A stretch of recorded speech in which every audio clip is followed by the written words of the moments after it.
నమస్తే. Welcome to Jayasimha వాచ. జయసింహ వాచకు స్వాగతం.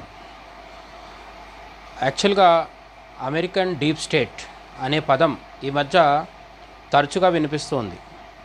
అసలు ఈ అమెరికన్ డీప్ స్టేట్ అంటే ఏంటి, అది ఎలా పనిచేస్తుంది, దీని గురించి మనం కంప్యూటర్లో దొరికే ఇన్ఫర్మేషన్ మాట్లాడుకుంటే బాగానే ఉంటుంది. వికీపీడియాలో కావచ్చు, ఇంకా చాలా చోట్లలో కూడా దీని గురించి ఎవరికి తోచింది వాళ్ళు రాస్తూ ఉంటారు, చెప్తూ ఉంటారు. అయితే డీప్ స్టేట్ అనేది ఒక బ్రహ్మ పదార్థం లాంటిది. అది ఎక్కడా కూడా కళ్ళకెదురుగా కనిపించదు, వినిపించదు, కానీ తన పని తాను చేసుకుపోతుంటుంది.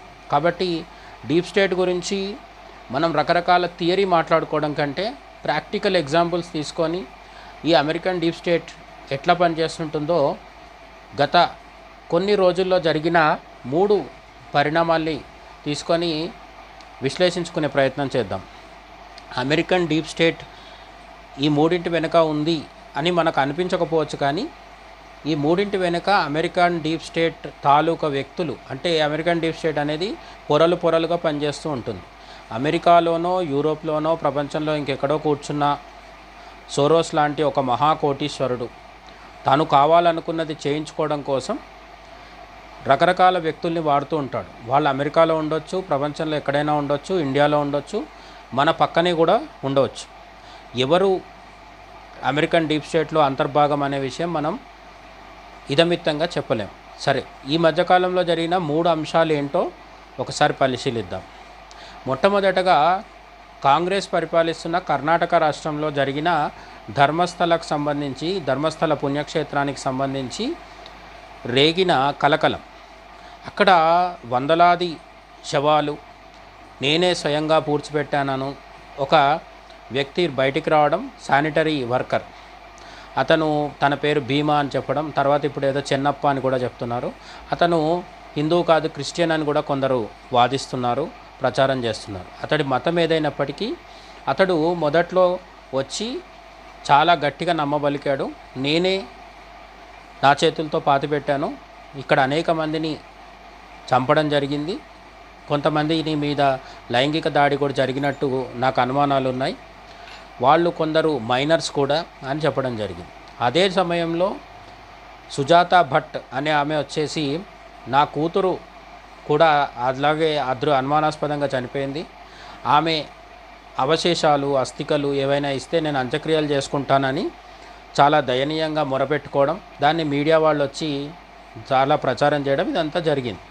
ఇదంతా తెలిసిన స్టోరీ, ఇందులో ఎక్కువ డీటెయిల్స్ చెప్పదలుచుకోలేదు. కానీ లేటెస్ట్గా తెలుస్తుంది ఏంటంటే, ఒక ముస్లిం వ్యక్తి దీన్ని యూట్యూబ్లో స్టోరీగా చేసి పెట్టడంతో అది వైరల్ అయింది.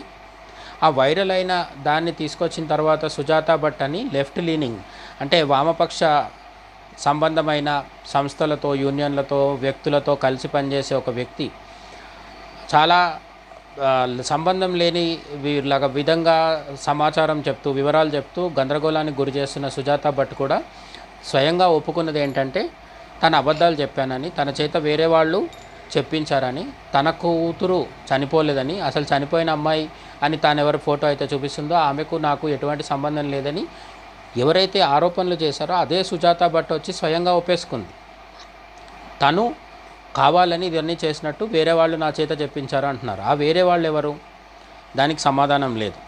ఆ విషయం తెలుస్తుందా అనేది కూడా మనకు ఐడియా లేదు. ఎందుకంటే కర్ణాటకలో కాంగ్రెస్ ప్రభుత్వం ఉంది, అది ఆ ప్రభుత్వం వేసిన సిద్ధరామయ్య ప్రభుత్వం వేసిన స్పెషల్ ఇన్వెస్టిగేషన్ టీం ఈ సుజాత భట్ చేత అబద్ధాలు చెప్పించింది ఎవరు, అలాగే శానిటరీ వర్కర్ భీమా అనే అతనితో కావచ్చు, లేదంటే ఇంకేదో పేరు చెప్తున్నారో అతని చేత కావచ్చు, వీళ్ళ చేత అబద్ధాలు చెప్పించింది ఎవరు అనే విషయం బయటికి వస్తుందా అంటే అనుమానాస్పదమే. ఆ వ్యక్తుల పేర్లు, వాళ్ళు అబద్ధాలు చెప్పారనేది అయితే ఇప్పటికే నిరూపితం అయిపోయింది. తాను పాతి పెట్టానని అబద్ధాలు చెప్పిన విషయం ఒప్పేసుకున్నాడు ఈ శానిటరీ వర్కర్. ధర్మస్థల క్షేత్రంలో వర్కర్గా పనిచేసి మధ్యలో కొన్ని రోజులు కర్ణాటకకు దూరంగా వెళ్ళి తిరిగి వచ్చిన వ్యక్తి ఎవరైతే ఉన్నారో అతను కంప్లైంట్ ఇచ్చి తనని కాపాడాలని కోర్టుకు వెళ్ళబుచ్చుకుంటే ఆ కోర్టు ప్రొటెక్షన్, ఎవిడెన్స్కి ఇచ్చే ప్రొటెక్షన్, సాక్షులకు ఎవరికైతే ఇచ్చే రక్షణ ఉంటుందో దాని ప్రకారం ఇంతకాలం అతని ఐడెంటిటీ బయటికి రాలేదు. కానీ ఇప్పుడు అతని ఐడెంటిటీ బయట వచ్చింది.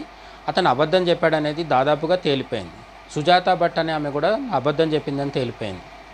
ఇందులో హిందూయేతరులు అంటే క్రిస్టియన్, ఇస్లాం మతానికి చెందిన వాళ్ళు చాలామంది ఇన్వాల్వ్ అవ్వడం కూడా చాలా అనుమానాలకు తావిస్తుంది. సరే, మొత్తం మీద ఈ కేసు ఏమైంది అంటే ధర్మస్థలలో అందరూ చెప్పుకున్నట్టుగా వందలు, పదుల సంఖ్యలో, వందల సంఖ్యలో డెడ్ బాడీస్ తీసుకు పాతిపెట్టడం, అవన్నీ అక్కడే ఉన్నాయనడం, అక్కడ ఏదో లైంగిక దాడులు జరిగాయనడం, ఇటువంటివన్నీ ఫేక్ అనే విషయం చాలా క్లియర్గా తెలిసిపోయింది. మొత్తం మీద ధర్మస్థల అనే ఒక హిందూ పుణ్యక్షేత్రం మీద జరిగిన కుట్రగా దీన్ని భావించాల్సిన పరిస్థితి అయితే ఏర్పడింది. ఇదంతా ఎక్కడ జరిగింది? కర్ణాటకలో కాంగ్రెస్ అధికారంలో ఉండగా అక్కడే జరిగింది.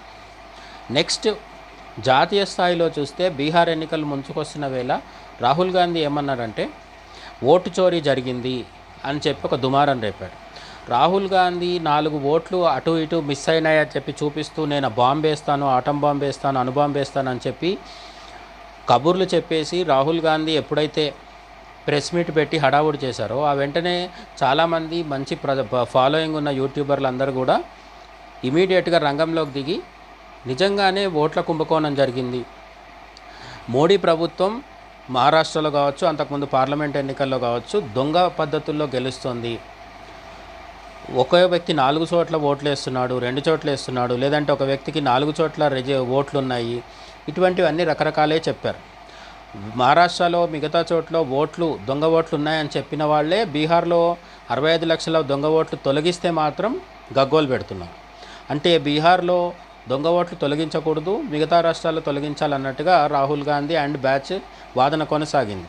సరే, ఇక్కడ మోడీ సర్కార్ తప్ప, ఎలక్షన్ కమిషన్ తప్ప, రాహుల్ గాంధీ తప్ప అనేది పక్కన పెడితే ఉన్నట్టుండి మహారాష్ట్రలో ఓట్ల గందరగోళం జరిగింది, ఓట్ల చోరీ జరిగింది అని రాహుల్ గాంధీ అండ్ టీము, రాహుల్ గాంధీని సమర్థించే యూట్యూబర్లు, సోషల్ ఇన్ఫ్లుయెన్సర్లు, మెయిన్ స్ట్రీమ్ మీడియా వాళ్ళు, వీళ్ళందరూ ఏదైతే ఆధారం చేసుకున్నారో ఆ ఆధారం చేసుకున్న దానికి ఎవరైతే కారకుడు ఉన్నారో ఆ కారకుడు అంటే సెఫాలజిస్ట్ ఒక ఆయన ఉన్నాడు, అంటే ఈ ఓట్ల సరళిని లెక్కించే వ్యక్తి, ఆయన సంజీవ్ అనే పేరుతో ఆర్ సంపత్ అనే పేరుతో, ఈ 2 పేర్లు ఏదో ఒకటి ఉంది.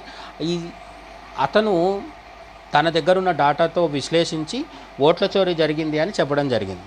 అది పట్టుకొని నానా రభస చేయడం జరిగింది రాహుల్ గాంధీ అండ్ టీమ్.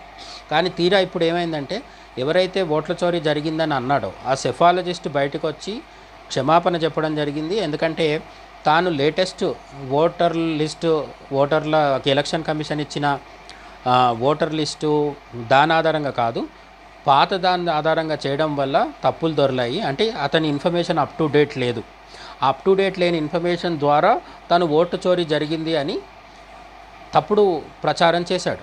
ఆయన చేసిన తప్పుడు ప్రచారాన్ని వీళ్ళు కూడా వాడుకున్నారు.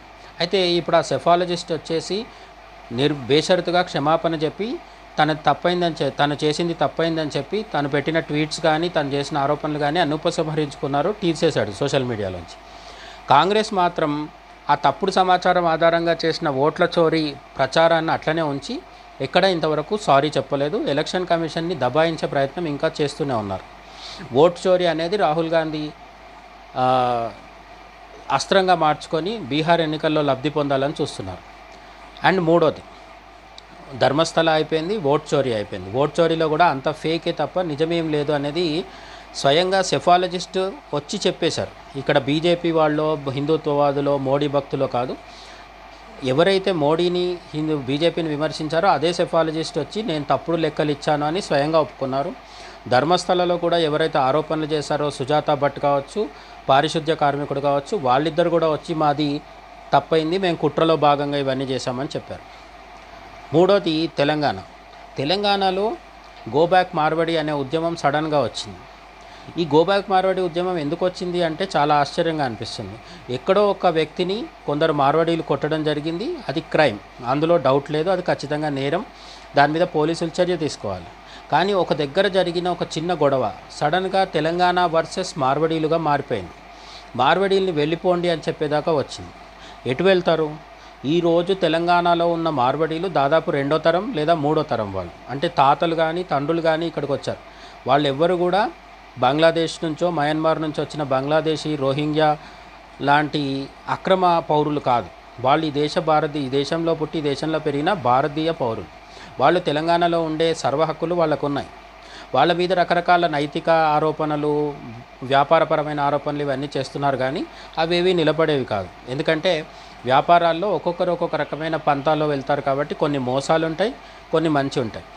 అమెజాన్ ప్రైము, ఫ్లిప్కార్ట్ లాంటివి వచ్చేసి తక్కువ ధరకి ఇచ్చి చాలా మంది పొట్టగొడుతుంటే వాళ్ళని ఏమనకుండా మార్వడీలు మాత్రమే పొట్టగొడుతున్నారు అని చెప్పడం, అలాగే చాలా కుల వృత్తుల్లోకి ముస్లింలు ఎంటర్ అవుతున్నారు వాళ్ళని అనకుండా, అలాగే రోహింగ్యా ముస్లింలు అక్రమంగా ఆధార్ కార్డులు సృష్టించుకొని ఇక్కడ ఉండాల్సిన భారతీయ పౌరుల ఉద్యోగాలు కావచ్చు, కుల వృత్తులు కావచ్చు, వాటిని నాశనం చేస్తున్నారు.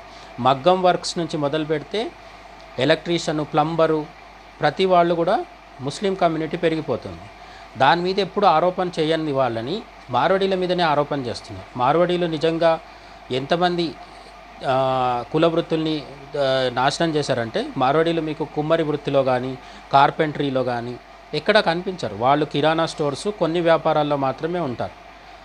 వాళ్ళు పైగా తెలంగాణ ప్రభుత్వానికి కోట్ల రూపాయల ట్యాక్సులు కడుతూ తెలంగాణ రాష్ట్రానికి ఉపయోగపడుతున్నారు. ఇవన్నీ పక్కన పెడితే ఈరోజు తెలంగాణలో ఉన్న చాలామంది మార్వడీలు ఇక్కడే పుట్టి, అంటే తెలంగాణలో పుట్టి తెలంగాణలో పెరిగిన తెలంగాణ పౌరులు అండ్ భారతీయ పౌరులు కూడా, వాళ్ళని గోబ్యాక్ అనడం ద్వారా తెలంగాణ సమాజాన్ని చీల్చే ఒక కుట్ర బలంగా జరిగింది. కానీ లాస్ట్కి అది కూడా ఫెయిల్ అయిపోతుండడం మనకు కనిపిస్తూనే ఉంది. ఎందుకంటే తెలంగాణలో ఉన్న మార్వడీలు గోబ్యాక్ అంటే ఎక్కడికి వెళ్తారు? వాళ్ళు రాజస్థాన్ నుంచి వచ్చేసి దశాబ్దాలు అయిపోతుంది, తరాలు గడిచిపోతుంది, 2 తరాలు 3 తరాలు కూడా అయిపోతుంది. వాళ్ళు ఈ రాష్ట్రంలోని పౌరులు కాబట్టి వాళ్ళని గోబ్యాక్ అనడం అనేది కేవలం కొందరు రాజకీయ నిరుద్యోగులు ఎవరైతే ఉన్నారో వాళ్ళు ఉపాధి కోసం చేసుకున్నది. అలాగే ఆ వ్యక్తి ఎవరైతే దీని మీద హడావుడి చేశారో అతను తమిళనాడుకు సంబంధించిన ఒక పార్టీ తరఫున ఆ సభ్యత్వం పెట్టుకొని ఇక్కడ పోటీ చేసినవాడు. తను తమిళనాడు పార్టీ తరఫున ఇక్కడ పోటీ చేయొచ్చు, కానీ మార్వడీలు మాత్రం ఉండొద్దు అనే కుట్ర అనే వాదనలోనే డొల్లతనం కనిపిస్తోంది. అతని పేరు కూడా శ్యామ్ కాదు, శాంసన్ అని. అతని మతం విషయంలో కూడా హిందుత్వవాదులు చాలా ఆరోపణలు చేస్తున్నారు. అతని మతం క్రిస్టియన్ అయినా హిందూ అయినా అది పెద్ద సమస్య కాదు, కానీ అతను తెలంగాణ మార్వడీలని గోబ్యాక్ అనడానికి అతనికి ఏం హక్కు ఉంది అనేది ఇక్కడ సమస్య. ఎవరు పడితే వాళ్ళు వచ్చి తెలంగాణలో పుట్టి పెరిగిన వాళ్ళని గోబ్యాక్ అంటే, అసలు అనాల్సిన వాళ్ళని అంటే రోహింగ్యాలని, బంగ్లాదేశీలని, వాళ్ళని గోబ్యాక్ అన్న దాఖలాలు మాత్రం ఎక్కడ కనిపించట్లేదు. అంటే ఈ దేశంలో సంబంధించని వాళ్ళ మీదేమో ప్రేమ, ఈ దేశంలో పుట్టి ఈ దేశంలో పెరిగి ఈ దేశానికి ట్యాక్సులు కడుతూ తెలంగాణ అభివృద్ధికి పాటుపడుతున్న మార్వడీల మీద మాత్రం అకారణమైన ద్వేషం, రాజకీయ దుమారం రేపే కుట్ర. ఇదంతా ఎందుకు జరిగింది? ఇప్పుడు ఈ మూడింటిని తీసుకుంటే జస్ట్ కొద్ది రోజుల వ్యవధిలో కర్ణాటకలో ధర్మస్థల, తెలంగాణలో మార్వాడి గోబ్యాక్ అండ్ దేశవ్యాప్తంగా ఓటర్ల లిస్టు. ఒకవైపు అమెరికా అధ్యక్షుడు ట్రంప్ మన మీద టారిఫ్లు విధించి దేశాన్ని విపరీతంగా ఇబ్బంది పెడుతున్నప్పుడు, పార్లమెంట్లో కీలకమైన బిల్లులు పాస్ అవుతున్నప్పుడు, దేశంలో అనేక ప్రధాన సమస్యలు ఉన్నప్పుడు, ఉత్తరాఖండ్లో, జమ్మూ కాశ్మీర్లో కుంభవృష్టి కురిసి క్లౌడ్ బ్రస్టుల వల్ల ప్రాణ నష్టం జరుగుతున్నప్పుడు, ఇన్ని రకాల సమస్యలు ఉన్నప్పుడు అవన్నీ వదిలేసి అసలు సమస్యలే కానీ దొంగ సమస్యలు సృష్టించి ధర్మస్థల లాంటి, గోబ్యాక్ మార్వాడి లాంటి ఊహాజనితమైన ఉద్యమాలు, అక్రమమైన కుట్రలు ఇవన్నీ చేస్తూ ఎవరు చేస్తున్నారు? దీనికి ఆన్సరే అమెరికన్ డీప్ స్టేట్. మన ముందరికి అమెరికన్ డీప్ స్టేట్ రాకపోవచ్చు, మన ముందర కనిపిస్తున్న వాళ్ళు ఎవరైతే ఉన్నారో వాళ్ళ వెనుక ఎవరైతే ఉంటారో వాళ్ళ వెనుక అప్పుడు ఎక్కడో ఉంటుంది. అంటే అనేక లేయర్స్, అనేక పొరల చివరిలో అమెరికన్ డీప్ స్టేట్ ఉంటుంది. అక్కడ నోట్ల కట్టలు కదిలిన వెంటనే ఇక్కడున్న చాలామంది శరీరాలు, బుర్రలు, నోర్లు, మెదళ్ళు కూడా కదులుతూ ఉంటాయి. అంటే అమెరికన్ డీప్ స్టేట్ అనేది ఎక్కడో బిల్డింగ్ మొత్తాన్ని కలిపి ఎక్కడో ఒక దగ్గరుండే ఒక చిన్న మెయిన్ స్విచ్ లాంటిది. అక్కడ డీప్ స్టేట్ స్విచ్ చేయగానే దేశాల్లో అనేక లైట్లు వెలుగుతుంటాయి.